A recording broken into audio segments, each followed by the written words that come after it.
Welcome to the Getting Healthier Together module on healthy eating. This video can help you understand what healthy eating is, use a technique called the My Plate method, explore the food groups, understand the parts of a food label, and know how to interpret the information, and create an action plan for yourself. What is healthy eating and why is it important? Healthy eating is one of the best things you can do for yourself. It's not a diet, but rather an investment you make in yourself to get the nutrients you need to be healthy. Healthy eating means eating a wide variety of foods without getting too many calories or too much of any one nutrient. Experts agree that the key to healthy eating is the time-tested advice of balance, variety, and moderation. Avoid fad diets or extreme weight loss plans. The goal of healthy eating is to have a plan you can maintain for life, day after day. A healthy eating plan means eating more fruit, vegetables, whole grains, and low-fat or fat-free dairy products. It includes lean meat, poultry, and fish, beans, eggs, and nuts in moderation. Healthy foods are low in saturated fats, trans fats, cholesterol, salt, and added sugars. Use food labels to help you make healthy choices. We'll talk more about how to read food labels a little later. Avoid eating oversized portions. Use a smaller plate, bowl, and glass. And stop eating when you feel satisfied, not full. Here's a question for you. Is this statement true or false? Healthy eating means that everything you eat has to be a healthy food.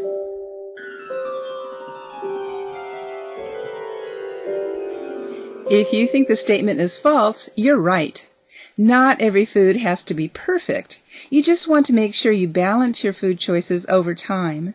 When you eat a food that's high in fat or salt or sugar, select other foods that are low in these ingredients. If you miss out on any food group one day, make up for it the next.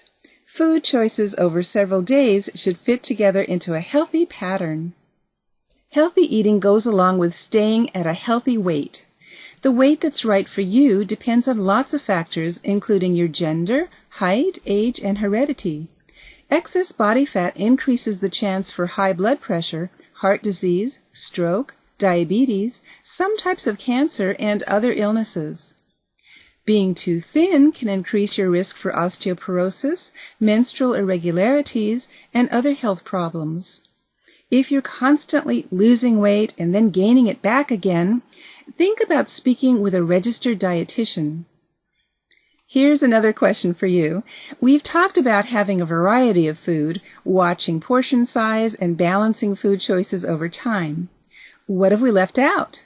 What else is likely to help you stay at a healthy weight? A special scale? Not eating one day a week? Exercise?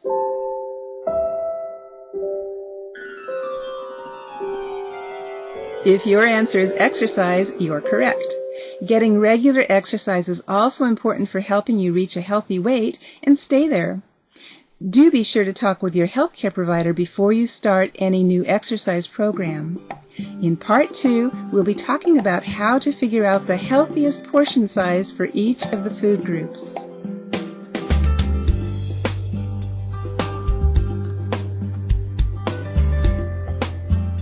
Have you heard of something called the My Plate method? The My Plate method is a way to help you decide how much of each type of food should be on your plate so you'll be eating in a healthy way.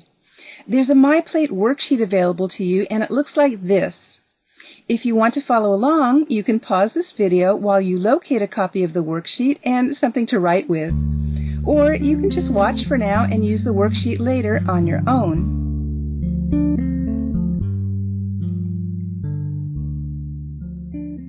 To use the My Plate method, imagine that this circle is a typical 9-inch dinner plate. We'll draw a horizontal line down the middle of the plate, dividing the plate in half. You can highlight the same line on your worksheet. Highlight the horizontal line between the grains, breads, starch section and the meat protein section. Then, highlight the remaining line between the fruits section and the vegetables section. Write the name of any non-starchy vegetables you like to eat in the vegetables section. Our examples are broccoli and carrots. Write the name of a protein you like to eat in the meat protein section. Our example is chicken. Then write the name of a food from the grains, breads, starch group in the top right section. Our example is brown rice. Write the name of a fruit you like to eat in the top left section, for example, apple, or any other fruit you enjoy.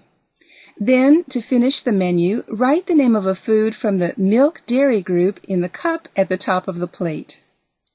You might want to try this on your own with several variations. Using the MyPlate method can help you develop your own healthy menus. As you've seen, the technique is very easy to follow, and it can be used as a guide to balance a meal and eat healthy. Now that you know about the MyPlate method, we have a few more tips to get you started with healthy eating. Have you ever noticed that people tend to fill their plates, whether the plate is big or small? It's natural to want to use up available space. So one tip is to put away any oversized dishes and bowls out of sight so you don't use them. Choose 100% whole grains whenever you can. For your protein, include seafood at least twice a week. Make half your plate fruits and vegetables. Cut back on salt, fats, and sweets. Switch to fat-free or low-fat dairy products. If you don't drink milk, you can add another small serving of calcium-fortified soy product. Try to enjoy your food by eating slowly and drink more water instead of sugary drinks. In Part 3, we'll be talking more about each of the food groups.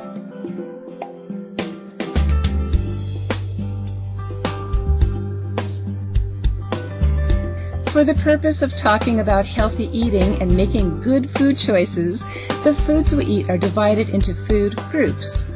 The food groups are vegetables, fruits, grains, bread, starch, meat, protein, and milk, dairy. There's a strong relationship between the things we eat and our health. Watching your food intake doesn't mean you're supposed to stop eating.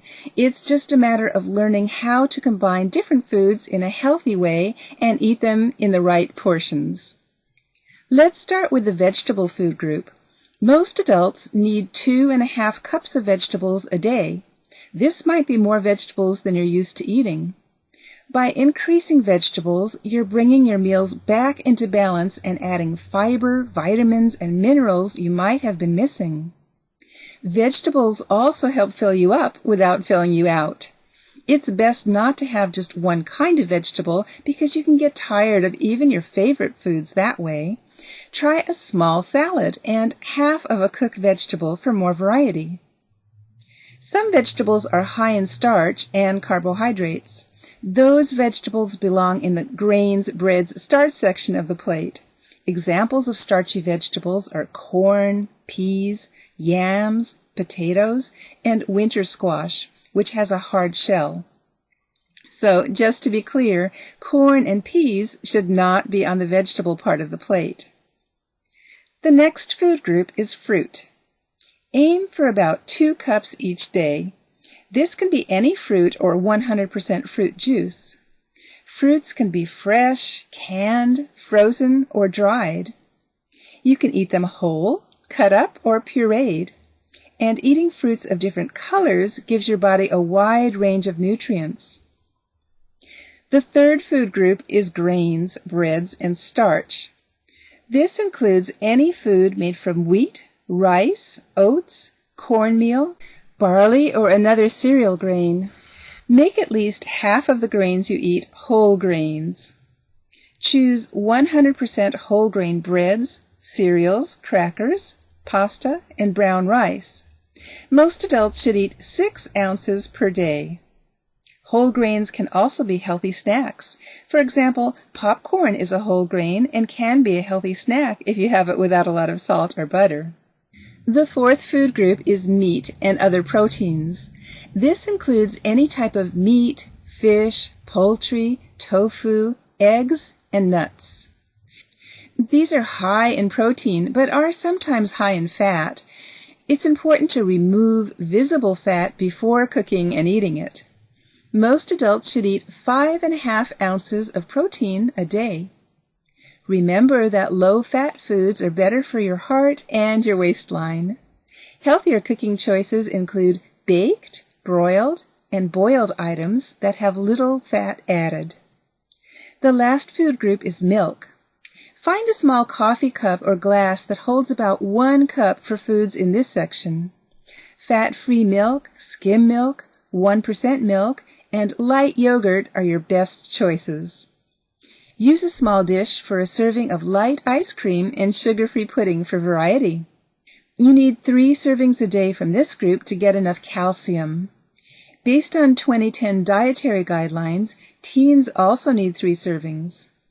If you don't drink milk, talk to a registered dietitian educator about ways to add calcium to your diet.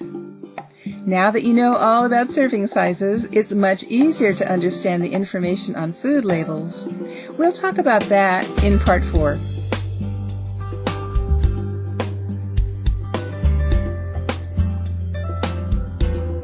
What is a food label and what is it used for?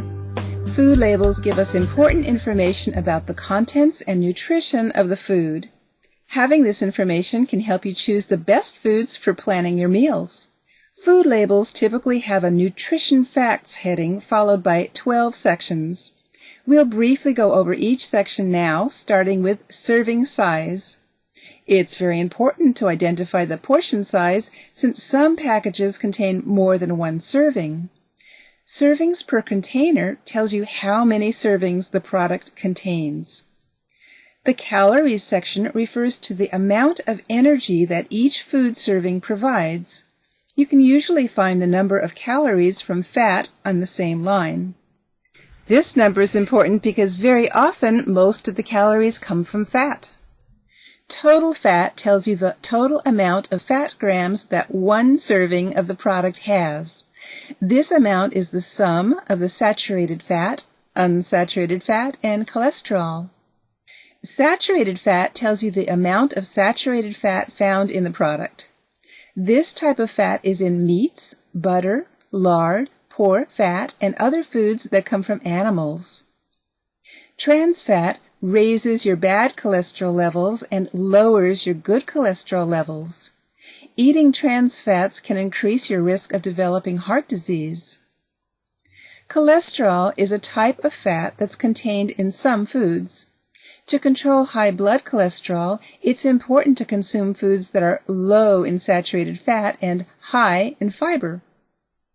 For sodium, in general, the dietary guidelines for Americans recommends an intake of less than 2,300 milligrams of sodium per day, or about 1 teaspoon of salt. Total carbohydrates represent the total amount of carbohydrates, fiber, and other added sugars. This information is especially important if you're counting the amount of carbohydrates you're consuming. Dietary fiber is a substance found in foods that come from plants. Some fiber helps in the digestive process, and some fiber may lower cholesterol and help control blood glucose. Sugar is a simple carbohydrate that your body uses for fuel. It doesn't have any other nutritional value. Some names for added sugars are anhydrous dextrose, high fructose corn syrup, dextrose, and sucrose. Proteins are one of the types of nutrients. Cells need proteins to grow and to mend themselves. Beef, chicken, fish, milk, and eggs are examples of foods that contain animal products. Beans, tofu, and whole grain cereals are a good source of vegetable protein. The last section is vitamins and minerals. Vitamins are organic substances found plentifully in less processed foods. These are essential to normal metabolism and growth. Insufficient amounts in the diet may cause vitamin or mineral deficiency and may result in disease. You may be wondering how to apply all of this information when you're shopping for food or when you eat out. We have 3 P's for healthy eating on a budget: plan, purchase, and prepare. You can plan by using a shopping list for the week and then staying within your budget. For purchase, don't shop when you're hungry. That way you'll be less tempted to buy foods that aren't on your list. And for prepare, cook ahead on days that you have extra time. You can double up on recipes and freeze meal-sized containers of the foods you prepare. When you eat out, look for smaller size options. Share an entree or take home part of your meal. See if the menu shows calorie counts or check for calorie listings online before you go to a restaurant, and go for the dishes that include vegetables, fruits, and/or whole grains. Also, avoid foods that are described as creamy, fried, breaded, battered, or buttered. And if you have syrup, dressing, or sauces, keep the portions small. In Part 5, you'll have a chance to read food labels and find some of the information we've been discussing.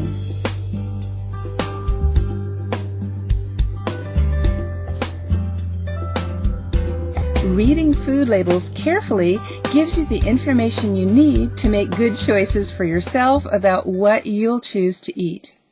We'll be showing you 4 different sample food labels and asking you questions about each one just to give you a little practice with finding where the information is. This food label is from a package of chocolate chip cookies. What is the size of 1 serving? Is it 1 cookie for 3 servings? 3 cookies for 1 serving? Or does 1 cookie make 1 serving?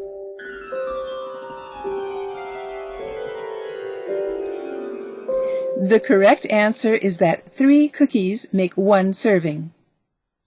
On the same package, what % of your daily recommended amount of sodium is in 1 serving of cookies?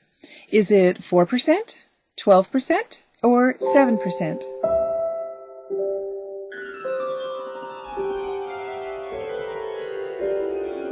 The correct answer is that 1 serving of these cookies makes up 4% of the daily value for sodium based on a 2,000 calorie per day diet. Still on the same package, what % of your daily recommended amount of total fat is in 1 serving of cookies? Is it 4%, 13%, or 12%?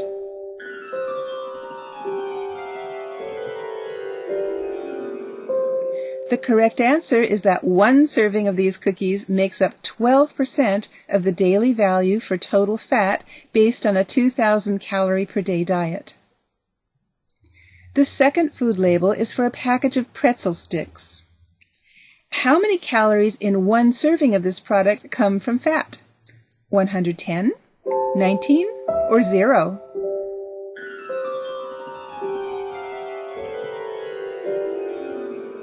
The correct answer is that there are no calories from fat in 1 serving of this product. However, are there any calories at all?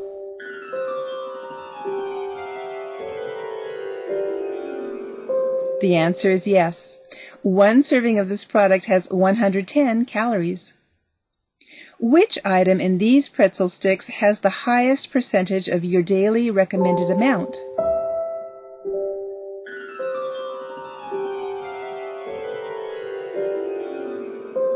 The answer is sodium. Eating 1 serving of these pretzel sticks gives you 17% of your daily value for sodium based on a 2,000 calorie per day diet. Here's a food label for a package of green beans and a food label for a package of classic potato chips. Which product is higher in carbohydrates per serving?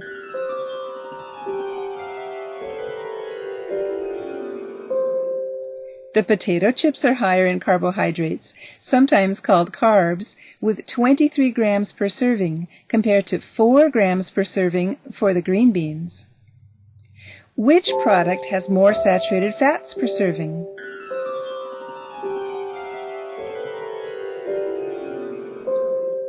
The potato chips, with 22% of your daily allowance, compared to 0 saturated fats for the green beans. Studying food labels before you buy can definitely help you make healthy choices about what you choose to eat. In Part 6, we'll explain how you can use a personalized action plan for healthy eating.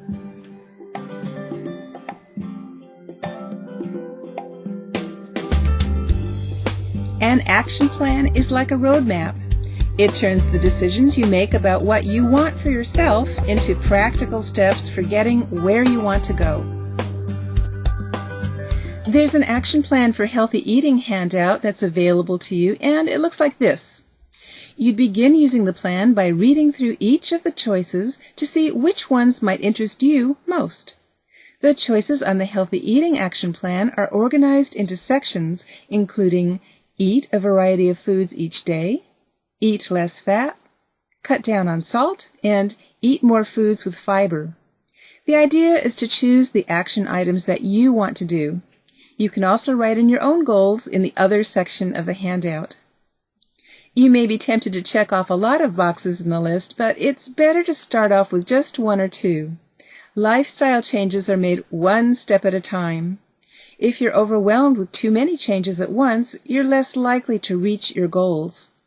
You can always add more goals later as you continue making changes that move you towards the better and healthier life you want. When you're finished making your choice, there are 4 questions for you to ask yourself based on what you selected. You've already answered the first question, which is, what behavior would I like to change, based on which checkboxes you've selected. The second question to ask yourself is whether you believe that it's possible for you to do the things you've selected. Answer with a yes or no. The third question to ask yourself is, what must I do to achieve this change? Make sure that you identify a specific action that goes with what you want to change. For example, if you choose that you want to add fresh vegetables to your meals, decide which vegetables you'll have and when you'll have them. Write your method for measuring whether you've reached your goal in the space provided on the action plan. Deciding how you'll measure your success is a very important part of this process. The fourth question is, when will I make these changes? Think about how long you think it'll take you to make this change in your life, then write the date for when that'll be in the space provided. The last step for creating your personalized action plan is to select your confidence level for making the change you've decided to make. To do this, select a number from 1 to 10 for how confident you feel that you'll follow your action plan. A confidence level of 10 would be the most confident, and a 1 would be the least confident. If your level of confidence is lower than 7, think about choosing something else on the action plan, or maybe giving yourself a little more time to make the change. There's one final handout that's available to you, and it's called Healthy Eating: What You Need to Know. The handout has a summary of the key points from this video, and we hope it'll be useful to you. Thank you for your time and for participating in Getting Healthier Together.